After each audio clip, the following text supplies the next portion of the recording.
দর্শক বন্ধুরা, এবার আপনারা দেখবেন ভারতের প্রথম গ্রাম মানা গ্রাম। দর্শক বন্ধুরা, আমি এখন আছি ভারতের প্রথম গ্রাম মানাগাঁওতে। মানাগাঁওতে থেকে আমি আপনাদের এখানকার দেখানোর চেষ্টা করব এখানকার গ্রাম। এই গ্রামটি ভারতের প্রথম গ্রাম হিসেবে পরিচিত। সবাই মানা ভিলেজ বলে। মানা ভিলেজ আপনারা দেখে থাকবেন, মানা ভিলেজ, মানা গ্রাম। সেই গ্রাম, ভারতের প্রথম গ্রাম মানা গাঁও।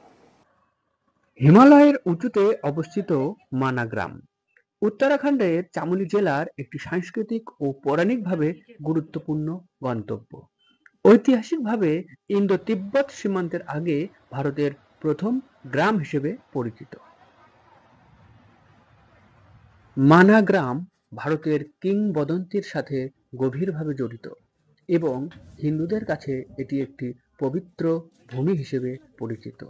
বিশ্বাস করা হয় যে মহাভারতের নায়ক পাণ্ডবরা তাদের স্বর্গরোহিণী যাত্রার মান অতিক্রমণ করেছিলেন, যা স্বর্গরোহিণী যাত্রা নামে পরিচিত।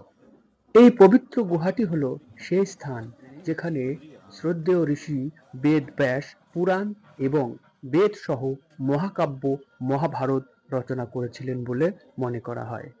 গুহার ছাদটি